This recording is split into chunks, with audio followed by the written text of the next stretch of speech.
대체로 맑겠지만 강원 영동과 경북 동해안, 경북 북동 산지에는 눈이나 비가 내리겠습니다.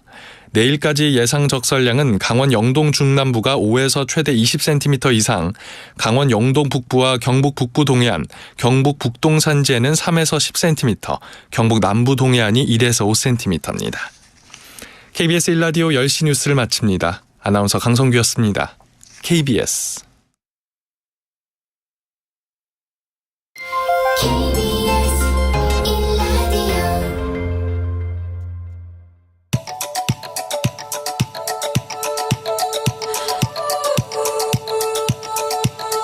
김성환의 시사야.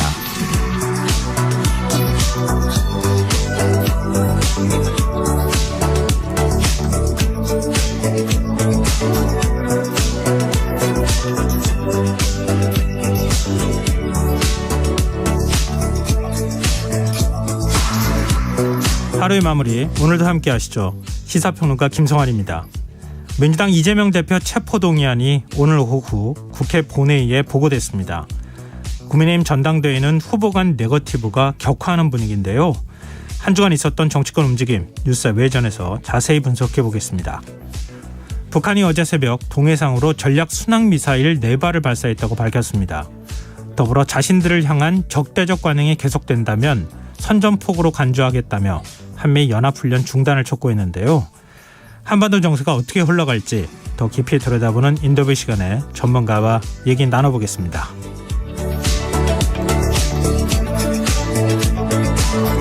김성환의 시사에는 청취자 여러분들의 관심과 참여 기다립니다. 방송 내용과 관련해 의견 있으신 분들은 문자 보내주십시오. 당첨된 분들께는 모바일 쿠폰 보내드릴 텐데요. 참여하실 번호는 샵9730이고요. 짧은 문자는 50원, 긴 문자는 100원의 이용료가 부과됩니다. 콩 어플리케이션과 KBS 1라디오 유튜브 채널을 통해서도 저희 방송을 실시간으로 시청 또 참여하실 수 있습니다. KBS 1라디오 김성환의 시사야. 그럼 지금 시작하겠습니다.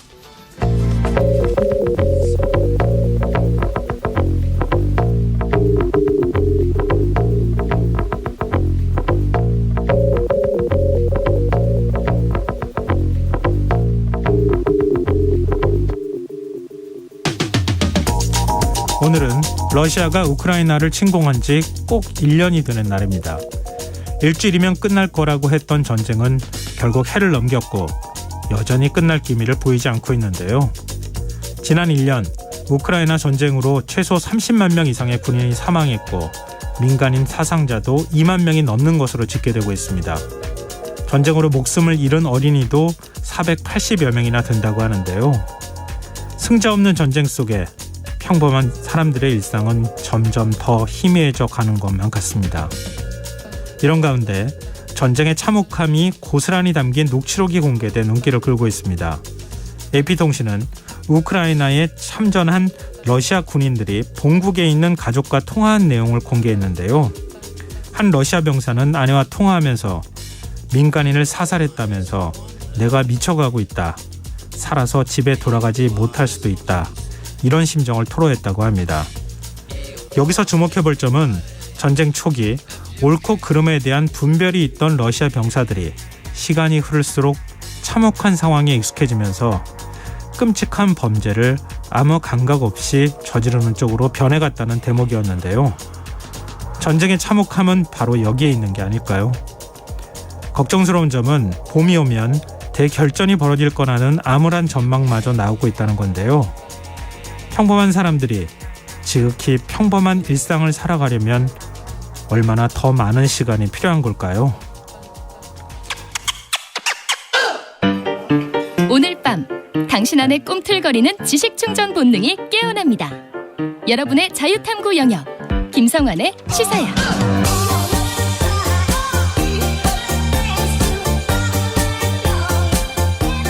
한 주 동안 있었던 이슈 가운데 우리가 조금 더 깊이 들여다봐야 할 정치권 움직임 분석해보는 시간입니다.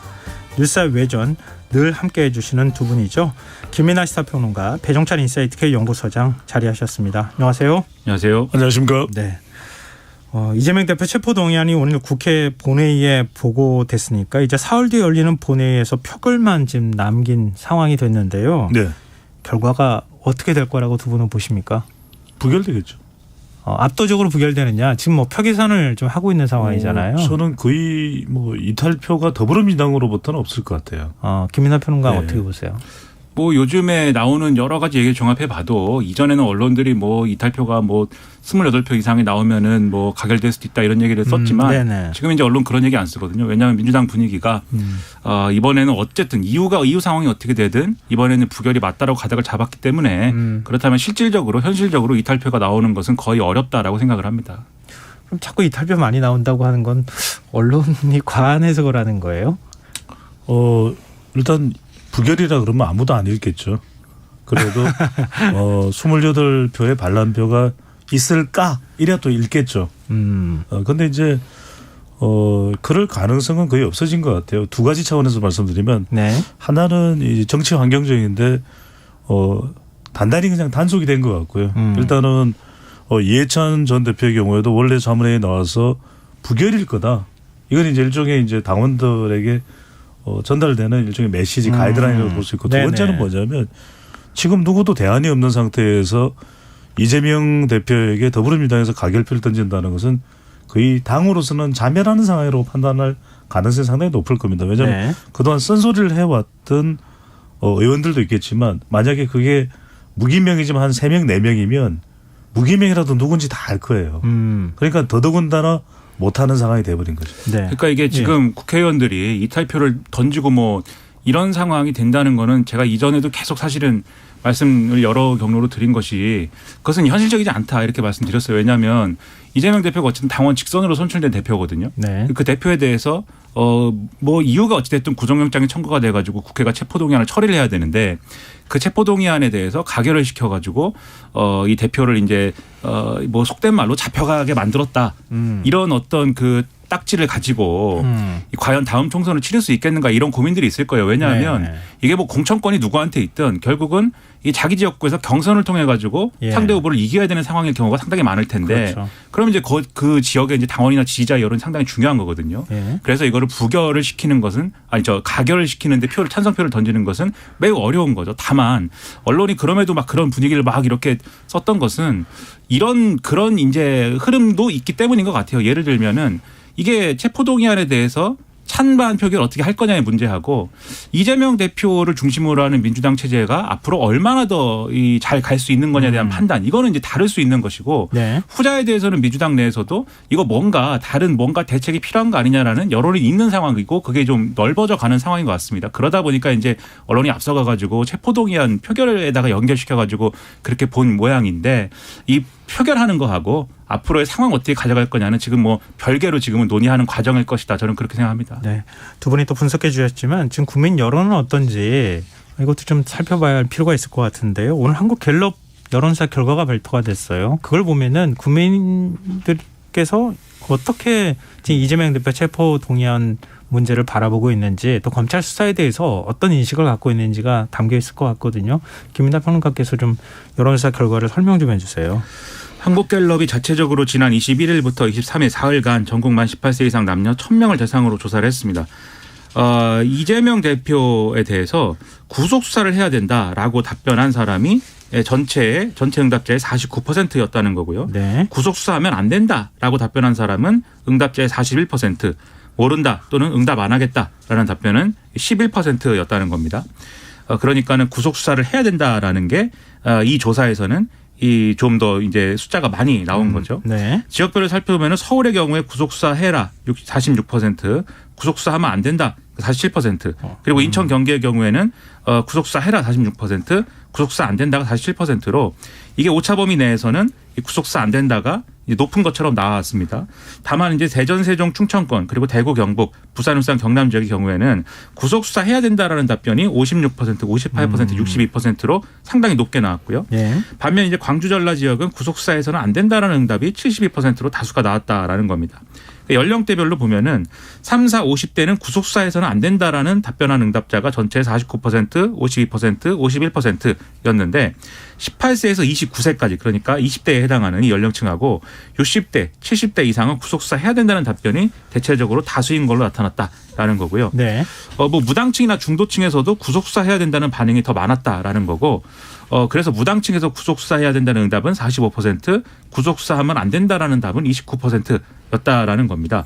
그리고 중도층에서는 구속 수사해야 된다는 답변이 48%, 구속 수사하면 안 된다라는 답변은 41%, 응답 거절이 11%였으니까 마찬가지로 이제 구속 수사에 호응하는 여론이 높다라고 볼 수가 있겠는데요. 네. 여기 이것과 같이 물어본 게 있습니다. 국회의원의 불체포 특권 유지해야 되느냐에 대해서는 성역 없는 수사를 위해서 폐지해야 된다는 의견이 57%, 정치 탄압을 방어하기 위해서 유지해야 된다는 응답이 27%, 모른다 또는 응답 거절이 16%로 집계가 됐습니다. 자세한 내용은 중앙선거 여론조사 심의 홈페이지를 참조하시면 되겠습니다. 네. 근데 지금 이제 여론조사 결과 소개해 주셨지만 네네. 굉장히 흥미로워요. 아마 꼼꼼히 들어보신 분들은 아시겠지만 그렇습니다. 수도권과 비수도권 예. 차이가 나타나고요. 그다음에 연령별로 30대에서 50대까지 그리고 그 외의 연령대 이렇게 분리되는 현상이 나타났고 그리고 이념 성향별로 보면 중도층이 구속 수사해야 한다는 여론이 조금 더 높게 나타났다. 근데 이렇게 차이가 나는 점들을 어떻게 분석하면 좋을까요? 변찬 수장께서 여기에서는 오늘 이 조사가 이제 하이라이트가 될 텐데 네. 이른바 가오젖입니다. 그 말씀 뭐냐면 가랑비에 옷 젖는다. 그러니까 계속해서 검찰 수사가 되고 구속영장 청구가 나오고 관련된 질문이 되고 체포 동의안을 물어보고 불체포 특권을 묻는 순간 이거는 민주당이 상당히 여론의 부담을 안고 가는 것입니다. 그래서 이 통계의 결과를 대체로 우리가 해석할 때 여론전, 일종의 빈도전 이렇게 생각하시면 될 것 같습니다. 네. 계속 빈도가 많아지면 재판 결과가 나오기 전까지는 계속해서 언론 보도되죠. 노출 빈도가 많아지면 노출 빈도가 많고 논란이 되면 그건 대체적으로 부정적으로 갈 가능성이 높은 겁니다. 네. 근데 이렇게 생각할 수 있습니다. 수도권은 팽팽한데 그러면 해볼 만한 거 아니야? 이렇게 생각하실 수 있잖아요. 네. 근데 뭐냐? 지금 이 이슈가 부동산 이슈거든요. 그러니까 부동산에 일단 국민들은 왜냐하면 대장동이기 때문에 영향을 네. 받는다고. 또 하나는 네. 뭐냐면 지금 결국 총선도 그렇고 앞으로 여론전에서 중요한 건 중간지대거든요. 예. 잘 보십시오. 중도층이나 무당층도 구속 수사해야 된다가 높다고 나오는 거잖아요. 네. 흥미로운 게 여러분들 지역을 보시면 충청이 구속해야 된다가 높은 거예요. 그러니까 수도권은 아직까지 완전히 변하지는 않았지만 기존 영남의 충청이 더해진 겁니다. 네. 그럼 또 하나는 뭐냐면 MZ세대입니다. 자, 30대는 그렇지 않은데 20대의 경우는 구속해야 된다고 높은 거예요. 예. 그러니까 MZ세대 중에서도 30대는 아직 이쪽인가 저쪽인가 이러고 있다면 20대는 구속해야 된다가 높은 겁니다. 이게 어떤 의미를 주고 있냐면 결국에는 조지 레이코프의 코끼리는 생각하지 마. 계속 이야기를 사람들이 생각하게끔 만들어버리는 거거든요. 네네. 생각하면 안 되고 오히려 더불어민주당은 민생 쪽으로 더 깊숙이 파고 들어가는 전략을 해야 따로 이 지지층들이 민생에 대해서 초점을 맞추고 관심을 기울일 텐데 계속 이 검찰 수사에 이제 집중을 하게 되는 상황이 발생하는 거죠. 네, 알겠습니다. 근데 생각을 조금 비틀어 보면요. 검찰이 수사한다는데 수사하지 말라. 구속영장 발부한다는데 구속영장 발부하지 말라? 이렇게 얘기하기엔 굉장히 명분이 떨어지는 거잖아요. 그러니까 주도권은 결국 검찰이 쥐고 있을 수밖에 없는데 검찰이 이렇게 수사하면서 굉장히 많은 피의 사실이든 하여튼 수사 내용이 바깥으로 유출된 건 맞단 말이에요. 그렇게 많은 보도량이 나왔음에도 불구하고 구속 수사하면 안 된다고 하는 의견도 역시 40% 이상을 차지한다는 건 그만큼 어찌 보면 검찰 수사에 대해서 의구심을 갖는 국민도 적지 않다. 이렇게 또 해석할 여지가 없을까요? 이 문제는 상당히 이제 정치와 정파화된 이슈이기 때문에 검찰 수사의 어떤 정당함 그리고 얼마나 설득력이 있느냐 이러한 것에 대한 어떤 판단 기준이 국민들의 어떤 이 사건을 바라보는 시선 속에서는 그렇게 단 하나의 강력한 기준으로 이미 작용하지 않는 것 같아요. 그래서 정파별로 쭉 나뉘고 네. 이 문제를 어떻게 판단할 거냐에 대한 제각각의 어떤 판단들이 있는 것 같고 그리고 사실 이제 이런 여론조사 문항에도 좀 함정이 있을 수 있다라고 생각이 드는 게 예. 예를 들면 구속 수사는 안 되지만 그럼에도 수사는 해야 된다라는 이제 입장도 있을 수 있고 또 구속 수사하면 안 되고 마찬가지로 이건 수사할 거리도 아니다 뭐 이렇게 생각하는 사람도 있을 것이고 수사를 하겠지만 재판에서 무죄 나올 거다 뭐 이렇게 보는 사람도 있을 것이고 네. 그러니까 이 사건에 대한 판단 기준이 지금까지 언론 보도라든가 그리고 정치적인 어떤 정치면의 뉴스에서 여러 번 거론이 되고 국민들도 여기에 대해서 많은 생각들을 했기 때문에 단순히 구속해야 되느냐 말아야 되느냐 그리고 뭐 이게 이 불체포 특권 뭐 유지해야 되냐 폐지해야 되냐 이렇게 갈라서 이제 판단할 수는 없는 부분이 있을 것이다. 그리고 네. 심지어는 이게 정치 탄압일 수 있어라고 생각하면서도 그래도 수사해야 되지 않아 뭐 이런 사람도 있을 수 있거든요. 지금 분위기가. 네. 그런 것들을 종합을 해보면 단순하게 말하기는 어려운 것인데 다만 분명한 거는 이미 이 문제는 어떤 법리의 문제 그러니까는 유죄가 나올 거냐 무죄가 나올 거냐 이 문제를 이제 떠나버렸다. 이 문제에 대해서 그게 검찰이든 윤석열 정권이든 또는 민주당이든 이걸 정치적으로 어떻게 풀어갈 거냐에 대한 문제가 남은 상황에서 이 윤석열 정권은 이거는 강공 드라이브를 걸기로 한 거지 않습니까 지금. 네. 이 검찰 수사 별개로 봐도 예. 나오는 메시지 그리고 국민의힘의 태도 심지어 국민의힘의 전당대회에서 김기현 후보더러 뭐 울산의 이재명이다 이렇게 말할 정도면 예. 계속 이제 이 이재명 대표에 대한 어떤 이 사람은 뭔가 이제 부패한 사람이다라는 거는 기정사실화하는 그런 얘기를 다 하고 있는 거잖아요. 그런 걸 보면은 이게 여기서는 이미 이제 가닥은 이렇게 잡아 있는 것은 분명하고 바뀌지 않을 것이다. 그리고 여기에 대해서 민주당이 어떻게 대응할 것이냐. 이걸 이제 국민들은 보고 있는 거다. 이렇게 봐야 되는 거죠. 네. 그러니까 지금 김일환 평론가가 다른 평론가하고 다르죠. 아주 예리한 걸 이제 짚어주셨는데 그렇습니까? 저도 이제 이 말씀 드리려고 하는 게 국민의힘 전당대회 자기 당 대표를 사실상 이재명 대표가 결정하는 모양새가 되는 겁니다. 왜? 김기현 후보를 가리켜서 울산의 이재명이다. 네. 이런 이야기를 하고 있거든요. 그것도 지금 이재명 대표가 구속영장 청구되고 체포 동의안을 앞두고 있는 상황에서 그런 이야기가 번번이 이 구호로 행해갈 정도면은 네. 이건 얼마나 지금 이재명 대표에 대한 부분이 전면적으로 이루어지고 있는 걸 알 수가 있는 것이거든요. 흥미로운 게 하나가 있는 게 지난 11월경에 지난해 11월입니다. 윤석열 대통령이 지지율 올라갈 때 그 당시에 하물연대 단호한 대응 단대였거든요. 근데 그때는 이재명 대표 관련된 이슈가 뭐 불거졌습니까? 11월 달에 없어요.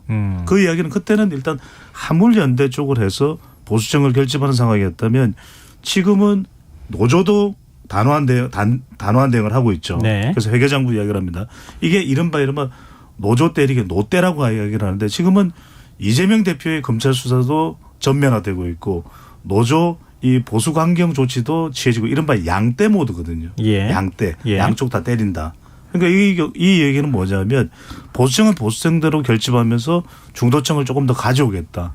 이 전략도 또는 여론이 움직이는 방향일 수도 있는 것이죠. 네.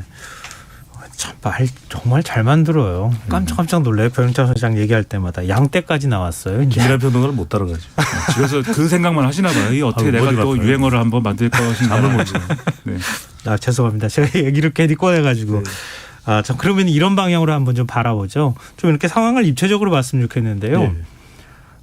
검찰이 결국은 주도권을 쥐는 국면에 민주당이 거기에 끌려갈 수밖에 없는 것이다. 예. 그렇게 끌려가면 결국은 총선 때까지 끌려가다가 결국 여당에 유리한 방향으로 총선 결과가 나올 것이다.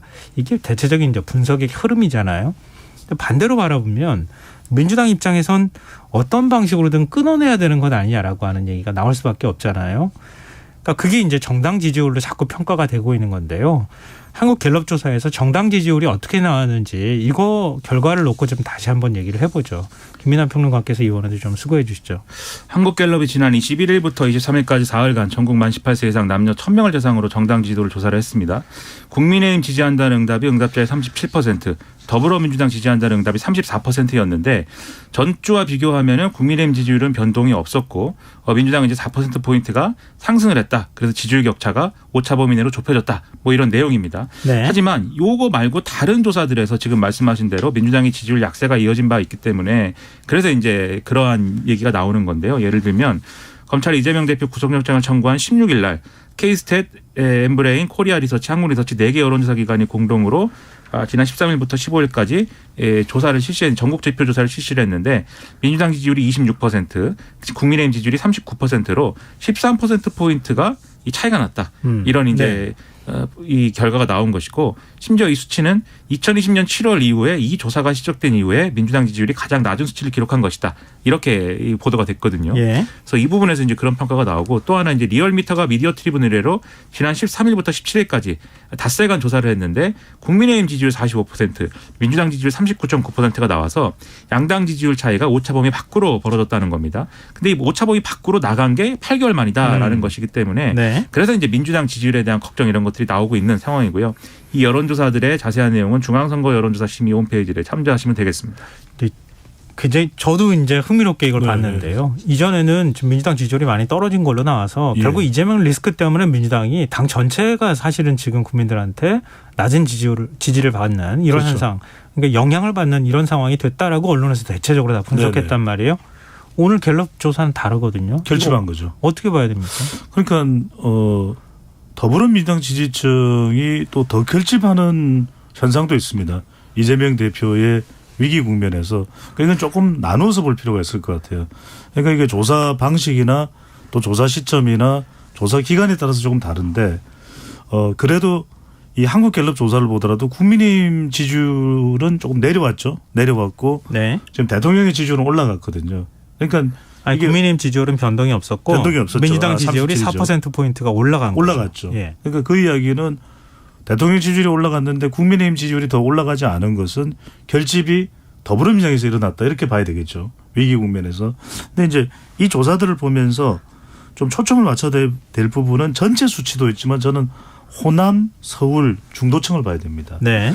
우리 김연아 평론가가 소개한 이 MBS 4개 여론조사기관 조사를 네네. 보면 약 1년여 전입니다. 대선 직전이 2월이지 않습니까? 그죠? 예. 대선 직전 2월 말 2월 21일부터 23일까지인가요? 그때 실시됐던 이 MBS 여론조사를 보면 호남의 더불어민주당 지지율이 70%예요. 예. 그런데 이번 조사에서는 42%로 나왔습니다. 네. 그거는 상당히 이 대선 때의 이 호남에서의 더불어민주당 이 지지층 결집과 비교해 보면 차이가 있어요.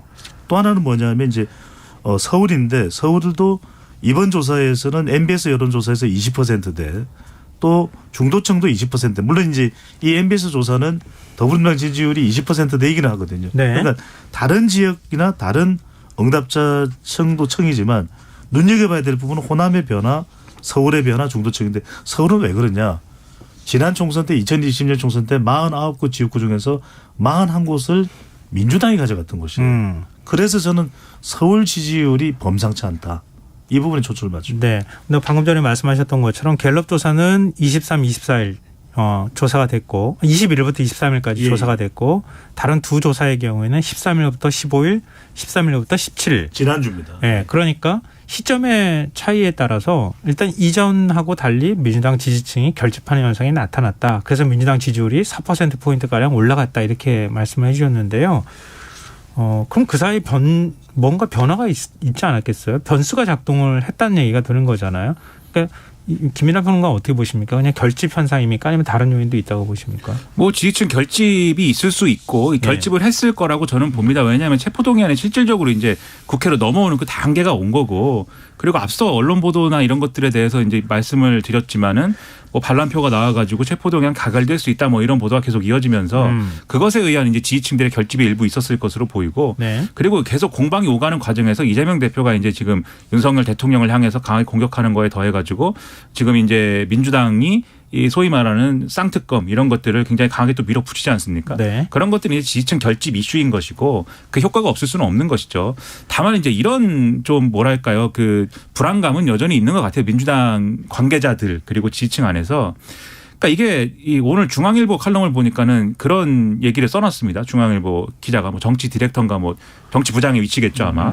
그런 얘기를 써놨어요. 이 윤석열 대통령은 야당복이 많다. 무슨 얘기냐면 지금 윤석열 정권이 민생이라는 영역에 있어서는 굉장히 비판받을 만한 일들이 많이 있었는데 네. 지금 그런 것들을 민주당이 효과적으로 공략하지 못하고 오히려 이 정권의 전공 분야라고 할 수 있는 수사 이슈 여기로 스스로 걸어 들어가 가지고 거기서 지금 싸우고 있다. 오히려 만약에 민주당이 수사 이슈에서 벗어나 가지고 민생의 어떤 운동장에서 싸울 수 있었으면은 예. 아마 윤석열 정권은 굉장히 곤란했을 텐데 그런 상황이 전혀 아니고 오히려 민주당이 지금도 이제 그 가닥을 못 잡고 있는 것은 크게 이제 대통령에게 야당복이 많은 거 아니냐. 이런 논리거든요. 예. 그래서 제가 볼 때는 민주당 관계자들 일부도 이제 그런 생각이나 고민을 하는 것 같아요.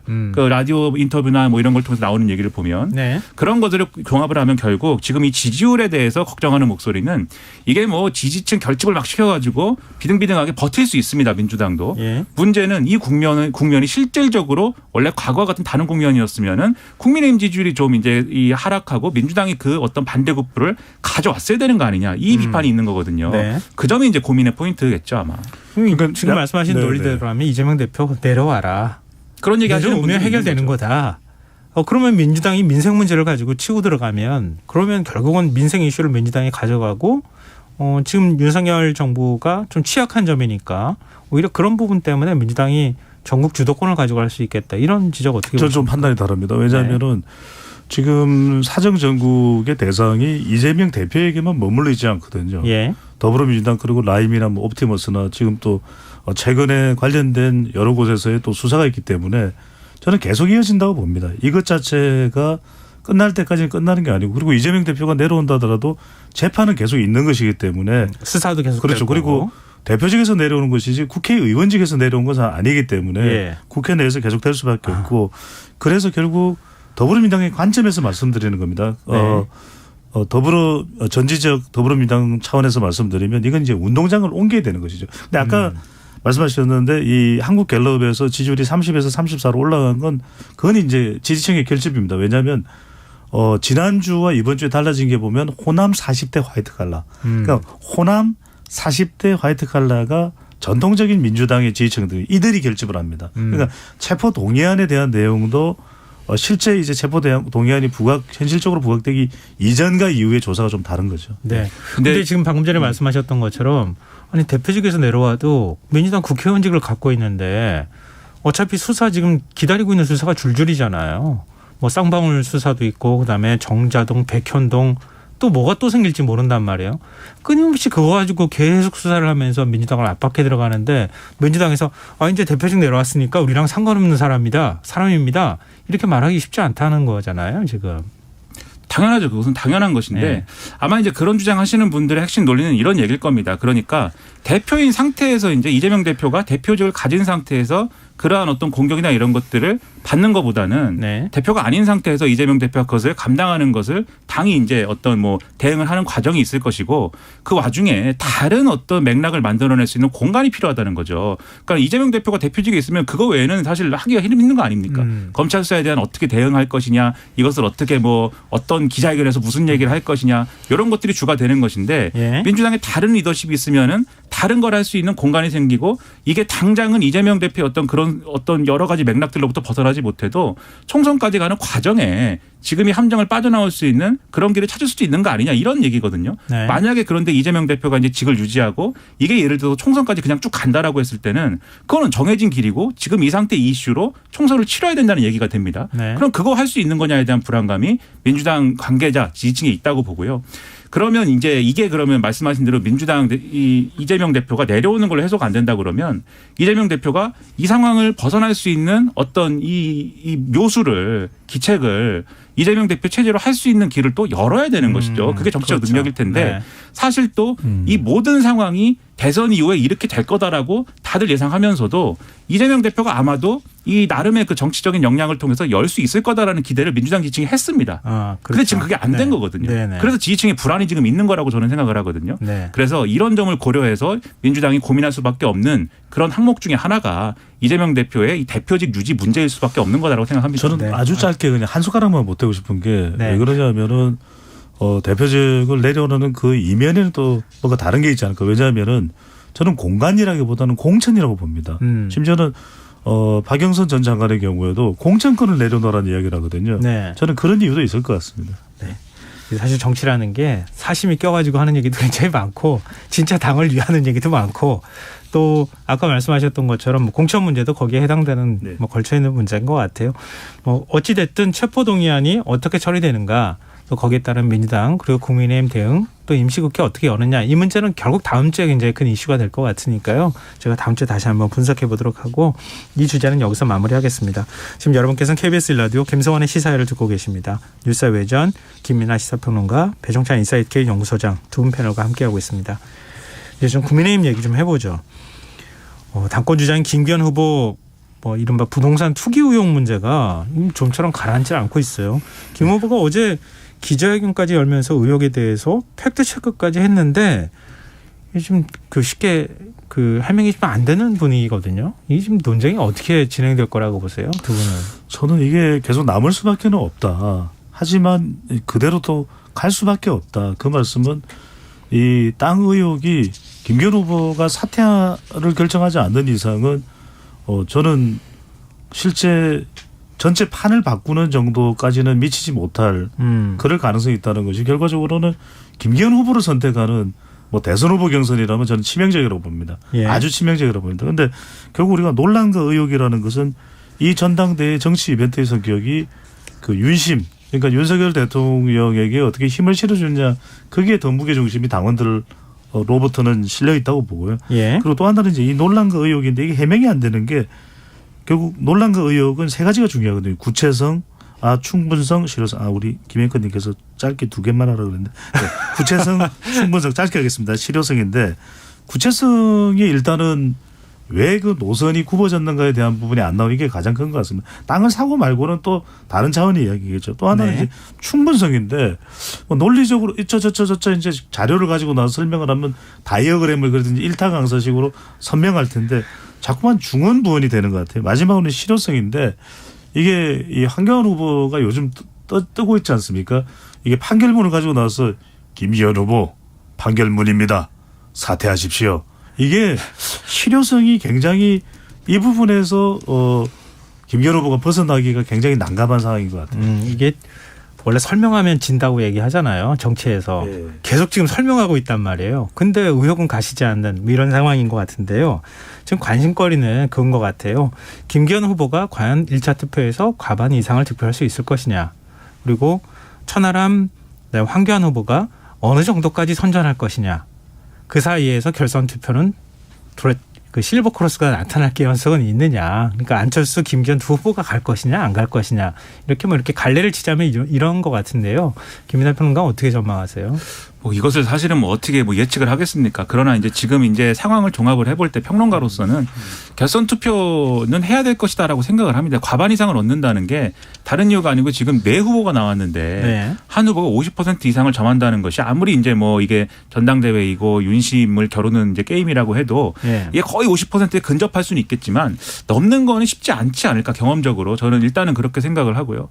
그다음에 이제 지금 거기다가 더군다나 하나 더 봐야 될 게 지금 계속 얘기하는 이 울산 KTX 이 얘기가 네. 이게 김기현 후보의 지지를 막 꺼트리는 뭐 그런 직접적인 원인은 안 돼도 황교안 후보가 버티는 지금 어떤 힘이 되고 있거든요. 이거 의혹 제기한 것이 황교안 후보이기 때문에. 네. 그리고 지금 이 황교안 후보, 천하람 후보, 안철수 후보가 거의 이제 원래는 윤심, 윤핵관 이런 걸로 공격을 해야 되는데 그런 걸로 공격을 못하는 상황이 되니까는 좀 난감했는데 지금 모처럼 하나를 이게 나와가지고 이것만 계속 얘기하는 거 아닙니까? 예. 거기다가 앞서 말씀드린 대로 이거를 뭐 울산의 이재명이다 이렇게 얘기를 하는데 그 얘기는 뭐냐면은 지금 이 전당대회는 넘어가더라도 마치 민주당이 지금 이런 앞서 말씀드린 그런 난국에 빠져 있는 것처럼 네. 국민의힘도 김기현 대표 뽑으면 이런 난국에 빠질 수 있다. 이 얘기를 지금 황교안 후보가 하고 있는 거거든요. 네. 제가 지난번에 이 KBS에서 토론회 할 때 요 앞에 지나오면서 봤는데 김기현 후보 응원단하고 황교안 후보 응원단이 구호 전쟁을 벌이고 있어요. 황교안 하면은 예. 김기현 후보 쪽에서 바로 뒤이어서 단일화 이걸 합니다. 단일화 요구하는데. 단일화. 네, 그거 왜 하겠습니까? 이게 결선하기 싫어서 그거 얘기하는 거잖아요. 네네. 근데 이렇게 가면 안 될 거란 말이죠. 그러면 이게 제가 볼 때는 결선은 불가피하지 않을까 싶고 그다음에 천하람 후보의 상승세도 무섭지만 저는 천하람 후보의 약점이 지금 있다고 생각하는 게 어떤 여론조사를 쭉 보면은 이 국민의힘 지지층 또는 당원층 중에서도 대통령 긍정평가층이 있고 부정평가층이 있습니다. 나눠서 이제 좀 판단을 해보면 긍정평가층에서 천하람 후보 지지율이 굉장히 낮아요. 부정평가층에서는 굉장히 높습니다. 예, 예. 그런데 예. 우리가 산술적으로 긍정평가층하고 부정평가층에 누가 더 적극적으로 투표에 임할 것이냐를 판단하면 예. 이게 총선처럼 권력에 대한 어떤 심판 투표가 아니기 때문에 부정평가층은 이 흡인력이 좀 낮을 수가 있어요. 그걸 어떻게 메우느냐. 어떻게 그 사람들을 끌어오느냐. 천하람 후보의 과제인데 예. 아직 거기까지 이제 도달하지는 못한 거 아니냐. 저는 이런 생각 갖고 있습니다. 네. 혹시 하실 말씀 있어요? 저는 뭐 결선 투표 간다는 전망들이 대체로 10명 중 7명, 8명 정도인 것 같아요. 전문가들 그룹에서. 근데 저는 결선 투표를 안 할 가능성도 있을 것 같아요. 안 할 가능성. 왜 그런지 하면 그 결선에 가고 말고는 김기현, 황교안, 천하람 후보가 아니라 저는 안철수 후보한테 달린 것 같아요. 안철수 후보한테. 네, 왜냐하면 황교안 후보는 지금 대체로 나오는 지지율이 뭐 이게 이제 나중에 이제 가상 득표율이 될 수도 있는데 10에서 15 사이고 네. 천하람의 경우에는 15에서 한 20 사이인데 제일 좀 오르락 내리락 왔다 갔다 하는 조사 결과마다 다른 후보자는 안철수 후보거든요. 예. 그러니까 우리가 그냥 단순 계산을 해보면 안철수, 천하람, 황교안 15, 15, 15 하면은 결선을 못 가요. 그렇죠. 네. 네. 그러면 누가 좀 더 확장성이 그래도 있는 인물이냐면 따져보자면 그래도 네. 예. 그러면 이제 중도를 강조하고 좀 더 이제 스펙트럼이 다른 후보들보다는 두 후보보다는 천하람, 황교안보다 넓을 수 있는 안철수 후보거든요. 근데 안철수 후보가 좀 더 확장을 못하고 좀 위축이 돼버리면 저는 그러면 오히려 당원들은 사표 방지 심리도 있습니다. 네. 아까 이야기했듯이 총선과 다른 성격 중에 하나는 이게 전당대회이기 때문에 내 표가 안 될 사람한테는 잘 안 주게 되거든요. 예. 그러면 오히려 김기현 후보가 아니라 그냥 대통령 윤석열 대통령이라고 투표하자 그러면 그건 결선으로 안 가는 상황이 될 수도 있는 거죠. 네, 알겠습니다. 이건 여기서 마무리하죠. 이 주제는 어차피 3월 8일 결과가 나올 수 있는 그렇죠. 얘기니까요. 네. 그리고 오늘 지금 인사가 하나 난 걸 가지고 사실 경찰 내부에서 술렁술렁하기 때문에 이 얘기만 짚어보고 우리가 코너 마무리했으면 좋겠는데요. 신임 국가수사본부장에 검찰 출신인 정순신 변호사가 임명이 됐어요. 이 경찰의 국가수사본부장에 검사 출신이 임명된 게 맞느냐? 경찰 내부에서도 이런 소리가 나온다고 하는데 이 인사를 어떻게 평가하시는지 두 분 의견 듣고 마무리하겠습니다. 김민하 평론가부터 먼저 얘기해 주실래요? 그러니까 좀 너무한 것 같습니다. 이게 아무리 그래도 그러니까는 뭐 검사 출신을 국가수사본부장에 경찰 국가수사본부장에 임명하면 안 된다는 법은 없죠. 임명할 수 있으니까 이제 하는 거지만 관료직 조직이라는 데가 이런 문제에 굉장히 민감합니다. 예를 들면 과거에 80년대에 경제기획원이 있고 재무부가 있지 않았습니까? 예. 경제기획원 출신들이 재무부 주요 국장이나 이런 장관 차관을 다 접수한 적이 있었어요. 그 경제기획원의 재무부 점령 사건입니다. 아직도 얘기합니다. 그거를. 그러니까 경찰이 검사 출신이 와가지고 국가수사본부장을 했다는데 뭐 좋겠습니까? 경찰 입장에서. 그리고 열심히 일할 수 있을까요? 그런 효율을 따졌을 때도 별로 좋은 인사가 아닌 것 같고 그리고 이뿐만이 아니고 금감원장도 검사 출신이고 왜 검사 출신이 저 일을 하지 싶은 골목마다 검사 출신들이 있거든요. 그럼 국민들이 볼 때는 결국은 이제 검사 출신의 어떤 능력을 적극적으로 발휘하는 그러한 맥락이라기보다는 윤석열 대통령이 자기하고 가까운 사람들, 말 잘 듣는 사람들을 요직에 앉힘으로써 더 자기 수적으로 부르려고 하는 거 아니냐.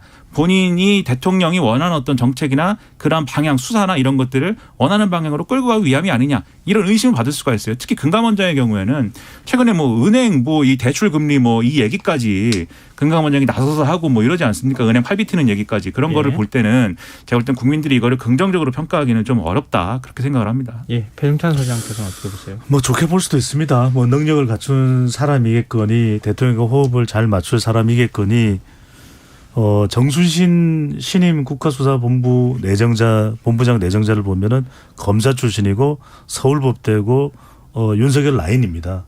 좋게 볼 수도 있겠죠. 근데 차고 넘칩니다. 이미 이 세 가지를 갖춘 사람이 현 정부에 너무 차고 넘치거든요. 저는 윤석열 대통령이 결국은 지지율에도 영향을 미칠 수 있는 게 인사일 테고 저는 잘하는 인사, 중요한 인사는 오해를 사지 말고 국민들의 이해를 사야 된다. 자, 다양성 우리 강조하지 않습니까? 인사할 때 또 형평성 강조합니다. 좀 더 다른 학교에 다른 경력에 또 다른 배경을 가지고 있는 사람이 얼마든지 있을 수 있죠. 마지막으로 공감성입니다. 이 사람 보고서 이번에 참 좀 다양하게 많은 사람들에게 기회가 주어지는 그런 정부 구성이 되고 있거나 고개를 끄덕일 텐데 왜 그렇게 못했을까 못할까라는 생각이 드는 거죠. 네, 일종의 이제 권력기관장 가운데 지금 검사 출신이 사실상 국가 권력기관을 다 좌지우지한다고 해도 과언이 아닌데 어느 선이라고 말하기는 참 어렵지만 검사 출신이 지나치게 많은 거 아니냐. 특히 이제 대통령하고 가까웠던 이른바 윤석열 사단 출신이 너무 많은 거 아니냐라고 하는 지적들은 좀 나오는 것 같아요. 정순신 변호사와 관련해서 신임 국가수사본부장과 관련해서 KBS 9시 뉴스에서 단독 보도를 한 게 그러니까 아들이 고등학교 다닐 때 이른바 이제 학폭으로 문제가 돼서 그 피해 학생이 극단적 선택까지 시도를 하는 일이 있었는데 학교에서 강제로 정학 조치를 당하는 조치가 나왔다 그래요. 거기에 불복해서 대법원까지 소송을 제기했다. 이런 내용까지 지금 제기가 돼서 이것도 또한 적지 않은 파문이 좀 있을 것 같으니까요. 그 재판을 한 거니까 거기에 대해서 그러면 아버지의 영향력이 없었겠느냐 이런 얘기로 가는 거거든요. 네, 그러니까요. 그런 부분이 좀 논란이 될 것 같습니다. 이건 여론이 어떻게 바뀔지 이것도 저희가 여러모로 국가수사본부장이면 차기 경찰청장도 노릴 수 있는 자리거든요.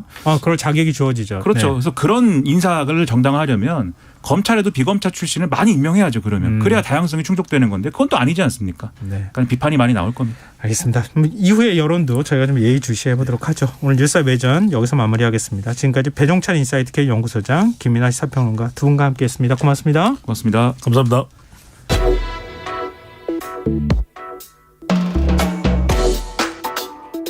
더 나은 내일을 준비하는 시간 KBS 1라디오 김성환의 시사야. 북한이 어제 새벽 동해상으로 장거리 순항미사일 4발을 발사했다고 발표했습니다. 그러면서 미국이 대북 적대적 관행을 이어가면 선전포고로 간주하겠다고 위협까지 했는데요. 이번 북한 도발의 배경은 무엇이고 언제까지 계속될지 이호령 한국국방연구원 안보전략연구센터장 연결해서 얘기 나눠보도록 하겠습니다. 센터장님 안녕하세요. 네, 안녕하세요. 네, 이 순항미사일 발사 사실을 공개한 조선중앙통신 보도 내용부터 좀 정리해 주시면 좋겠어요. 네네. 그 보도 내용을 보면 이제 몇 가지 이제 특징들이 보여지는데요. 네. 첫 번째로는 그 전략 순항 미사일의 명칭을 밝히고 있다라는 점입니다. 네. 이번에 그 발사한 전략 순항 미사일이 화살 2형이다라고 해서 좀 처음으로 명칭을 밝혔고요. 예. 그다음에 두 번째로는 이제 그 성격에 대해서 설명을 하고 있는데 이번에 그 훈련 과정 중에서 전략순항 미사일 화살 2형을 발사를 했다라고 하는데 보면은 전략순항 미사일 부대에 해당되는 화력 9분대가 동원이 됐고 다른 그 부대에는 실사격 없이 갱도 내 진지에서 화력 복무 훈련만 진행이 됐다라고 해서 예. 훈련 중에 전략 순항 미사일만 실질적인 이제 화력 연습을 했다라는 부분을 강조를 하고 있는 거죠. 네. 그다음에 세 번째 특징으로는 이번에 그 전략 순항 미사일 4발이 약 2시간 50분에 걸쳐서 2,000km 개선을 거의 목표한 대로 다 비행을 하고 표적을 명중 타격했다라고 이야기를 하고 있고요. 예. 그다음에 맨 마지막으로 또 우리가 봐야 될 특징 중에 하나는 이번에 이 한 전략 순항 미사일 부대가 신속 대응 태세를 검열 판정을 받은 걸로 북한의 노동당 중앙군사위원회가 이번 발사 훈련 결과에 대해서 핵 반경 능력을 백방으로 강화해 나가고 있는 북한의 핵 전투 무력의 임전 태세가 다시 한번 뚜렷이 과시됐다라고 밝히고 있는 거죠. 네. 그래서 이번에 이러한 특징을 보면 북한이 작년부터 계속해 왔던 전술핵 부대, 전략핵 부대와 네. 관련돼서 전략 전술핵 대비 태세가 강화가 되고 있고 이러한 강화와 관련된 연습 부분에 집중하고 있다라는 점을 강조를 하고 있다라고 볼 수가 있죠. 전반적인 내용과 함께 일부 분석 내용까지 포함해서 말씀을 해주셨는데요. 일단 가장 네네. 눈에 띄는 게 화살 2형이라고 하는 네. 새로운 전략 순항 미사일을 공개했다고 하는 건데 지금 전략이라는 글자가 붙었다는 것은 핵을 탑재하는 네. 게 가능하다 이런 의미로 해석할 수 있는 겁니까? 이거 화살 2형이라고 하는 게 지금 군 당국에 처음 포착된 거죠? 지금 보면 북한이 순항미사일, 신형 순항미사일에 해당되는 거를 시험 발사를 한 게 2021년도부터예요. 예. 그래서 2021년에 이전과 다른 그런 새로운 유형의 순항미사일이 단거리 순항미사일, 그다음에 장거리 순항미사일이 발사가 됐었는데 네. 1년에 한 2차례씩, 그러니까 21년에 한 발 한 발씩 쐈고 2022년에 또 2차례 걸쳐서 2발씩 이렇게 북한이 발사를 했었는데 네. 그때 장거리 순항 신형 장거리 순항 미사일에 해당되는 것도 그때 발표된 거 보면 한 2,000km 정도를 나비형 모양으로 그 궤도를 그리면서 네. 성공을 했다라는 발표를 이미 했었거든요. 네. 그러니까 실질적으로 재작년에 보여줬던 장거리 신형 순항 미사일에 해당되는 거에 대한 이름을 이번에 이제 화살 2형이다라고 명시한 거라고 볼 수가 있죠. 그 명칭이 확인된 건 이번이 처음이다. 이렇게 정리하면 그렇죠. 되겠네요. 네네. 근데 이 순항 미사일이라고 이렇게 부르는데요. 일반적으로 우리가 발사했다고 하는 탄도미사일 흔히들 얘기를 하잖아요. 네네. 그거하고는 어떤 차이가 있습니까? 일단 그 탄도미사일 같은 경우는 이제 포물선을 그으면서 내려오는 거죠. 예. 그러다 보니까 발사 이후 탐지가 아무래도 조금 순항미사일에 비해서 탐지가 쉽고 또 내려오는 속도가 굉장히 빠른 반면에 네. 순항미사일 같은 경우에는 이제 일종의 비행기라고 볼 수가 있어요. 그래서 예. 비행기의 그 나는 거와 비슷하게 날개와 제트 엔진을 사용해서 수평 비행을 하고 있는 거예요. 그래서 가장 큰 차이가 포물선이 아니고 수평이다. 그러면 이제 수평으로 나오는 미사일이기 때문에 보통 속도는 탄도미사일에 비해서 속도는 느리지만 예. 정확도는 높아요. 그래서 그런 측면에서 보통 적어도 고도가 이제 낮게끔 비행을 하고 속도가 낮지만 정확성을 추구한다라는 점에서 탄도미사일과 이제 차별성을 보이고 있는 거죠. 한미 정찰 감시 자산에 포착되지 않았다 이런 말이 나오는 게 말씀하셨던 그런 이유 때문입니까? 일단 이제 저공 비행을 하고 있다라고 했을 때 우리가 보통 그 이제 고정식 그 탐지 자산 같은 경우에는 탄도미사일을 탐지하는데 유리하다라고 볼 수가 있고요. 예. 그다음에 우리가 이제 그 정보 자산이 이제 날아다니면서 정보 자산을 이제 캐치하는 경우에는 예. 순항 미사일도 다 탐지가 가능합니다. 그래서 네. 북한이 그런 거 탐지가 되지 않는 시간대를 이용했었다. 정보 자산이 뜨지 않는 시점을 이용해서 발사를 했다라는 거를 이제 주장하는 것들이 바로 저고도냐 탄도미사일이냐 순항미사일이냐 이런 부분의 탐지 부분과 관련돼서 굉장히 신경을 쓰고 있다라는 점을 알 수가 있는 거죠. 또 우리 당국에서 정찰 자산이 일단 포착이 되지 않았다고 하는 건데 네 발을 쐈다고 하잖아요. 근데 네네. 네 발이 포착이 안 되기는 어려운 거죠. 그런데 그래서 이제 자연스럽게 그렇죠. 거짓말하는 거 네네. 아니냐 뭐 이런 얘기가 나오는 것 같은데요. 네네. 그렇죠. 실질적으로 북한이, 그 작년에도 보면은, 순항 미사일로, 그 동해안 쪽에, 그 NLL 이남 쪽으로 쐈다라고 이야기했지만 실질적으로 그때 탐지된 게 없었죠. 네. 그래서 그런 전례를 봤을 때 이번에도 보면은 지금 전략 그 순항 미사일을 4발이나 쐈다라고 했는데 이전에 보면은 북한이 순항 미사일을 쐈을 때 한 발 아니면 최대가 많이 쐈을 때가 한 차례에 2발을 쐈었거든요. 네. 근데 이번처럼 장거리 전략 순항 미사일을 4발을 쐈다라고 했을 때 좀 몇 가지 이제 특징이 이례적이다라는 게 한 번에 4발을 쐈다라는 것도 굉장히 이례적이었고 네. 또 이번에 관련돼서 또 이렇게 명칭을 구체적으로 또 발표를 했다라는 점도 좀 특이한 점이라고 볼 수가 있는 거죠. 네. 네. 알겠습니다. 그런 점을 종합을 해본다면 네. 조금 거짓 정보일 확률이 보다 더 높다라고 볼 수가 있겠죠. 근데 외신들은 이렇게 분석을 하더라고요. 한미 군사훈련에 대응해 북한이 핵 능력을 과시했다. 이렇게 얘기를 네네. 하고 있거든요. 그러니까 이게 네. 그러니까 미국이 보유하고 있는 토마호크 미사일 있잖아요. 그게 이제 핵 네네. 탑재가 가능하다고 하는 장거리 미사일, 순항 미사일 아닙니까? 그렇죠. 일종의 그런 장거리 순항 미사일을 만들어서 한미 네네. 군사훈련에 대응해서 일종의 무력 시위라는 것이다. 이런 분석에 대해서 어떻게 보십니까? 일단 보면은 북한이 올 2월에 그 화성 15형을 발사한 배경에 대한 설명을 봐도 유엔에서의 북한에 대한 어떻게 제재 그런 움직임에 대해서 화성 15형을 쏠 수밖에 없었다. 준비하고 있지 않았지만 이번에 쐈다라는 그런 걸 발표를 했고요. 예. 또 이어서 이번에 지금 보면은 장거리 순항 미사일과 관련돼서 4발을 쐈다라고 하는 것도 그 연속선상에서 볼 수가 있는데 하나는 실질적으로 포착이 됐는데 얘는 포착이 되지 않은 상태에서 북한이 일방적으로 4발을 쐈다라고 하는 건데 예. 기본적으로 북한이 그럼 왜 이런 발표를 계속해서 하고 있느냐를 보면 지금 한미가 북한의 핵과 미사일 능력 고도화와 관련된 부분에 대해서 계속해서 속도를 내고 있고 올해 또 전원회의를 통해서 다량 생산을 할 것이다라는 점을 굉장히 강조를 하고 있잖아요. 네. 그래서 이런 부분과 관련돼서 우리의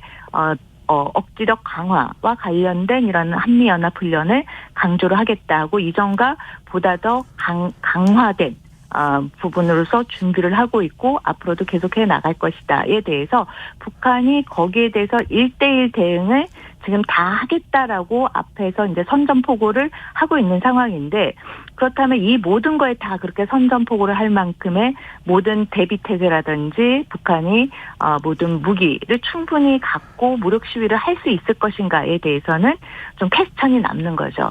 그런 측면에서 일부는 보여주고 일부는 실제로 하지 않으면서도 말로는 했다라고 거짓으로 하면서 하나하나 마치 대응을 해주는 것처럼 보이는 그런 전술의 일환이라고도 보여집니다. 그렇군요.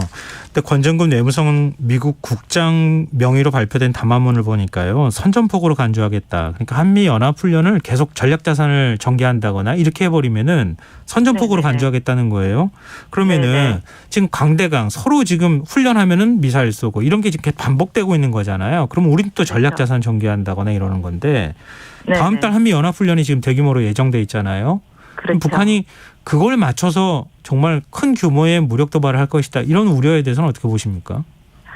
북한은 항상 그동안의 그 담화문이나 이런 내용을 보면은 이런 유사한 그런 표현들을 많이 써왔었죠. 예. 그런데 보면은 권정근 그 국장의 담화문의 내용을 자세히 이렇게 뜯어보면은 실질적으로 화성 15형 쏘고 또 그리고 나서 지금 장거리 전략 순항 미사일을 4발을 발사했다라고 발표를 하고 나서 이어서 지금 담화문을 발표를 했잖아요. 네. 그런데 앞서 제가 설명드렸듯이 그게 전부 다 훈련이었다라고 이야기를 했잖아요. 예. 그럼 북한 스스로 핵과 관련된 연습을 하면서 거기에 대해서 우리에 대해서는 그 전략핵 전술핵 연습을 하는 것 자체가 선전포고이다라고 이야기한다는 건 어떻게 보면 굉장히 말이 안 되는 거죠. 북한 네, 스스로 전략핵 전술핵 연습을 하는 것 자체가 그럼 거꾸로 뒤집어 본다면 한미에 대한 선전포고다라고 해석할 수 있는 여지를 북한 스스로 그 권정근 국장이 담화문을 통해서 발표하는 거라고 볼 수가 있어요. 예. 그래서 결국에는 이런 내용을 종합해 보면 북한이 얼마만큼 전략핵 전술핵 부분과 관련돼서 이제는 이거를 더 이상 위협이랑 이걸로 한미 연합 훈련이라든지 전략자산 전개와 계속 연계시켜서 그 부분에 집중하기보다는 이제는 대화의 그 협상의 테이블에 나와야겠죠. 그렇군요. 이걸 그냥 액면 그대로 받아들이는 건 좀 무리가 있다 이런 말씀이시군요. 그렇죠. 사실 계속 그 한미 훈련이나 한미일 훈련을 하고 그러면은 다시 또 북한이 도발하는 이런 게 반복되지 않을까 걱정하는 우려의 목소리가 많았는데 일단 앞으로 상황을 지켜봐야 되겠지만 약간 조금 센터장이 말씀드리니까 조금 뭐랄까 안심이 된다 이런 생각도 드네요. 네, 오늘 말씀 고맙습니다. 네, 감사합니다. 네, 지금까지 이호령 한국국방연구원 안보전략연구센터장이었습니다. KBS 라디오 김성환의 시사 1부 순서 여기서 마무리하겠습니다. 2부에서는 화제 속 뉴스를 살펴보는 밤참 뉴스 스크린 음악다방 순서로 찾아뵙겠습니다. 전 11시 정각 2부에 다시 오겠습니다.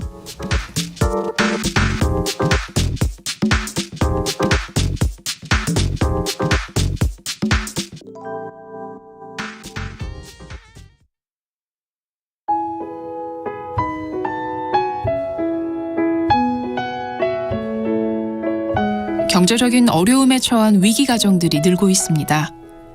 복지 사각지대에 처해 있는 가정들을 미리 찾아서 지원하고 위기로부터 구하는 일이 시급한데요. KBS 강태원 복지재단은 전국의 복지관과 연대해 복지 사각지대에 있는 위기 가정들을 찾아서 지원하는 운동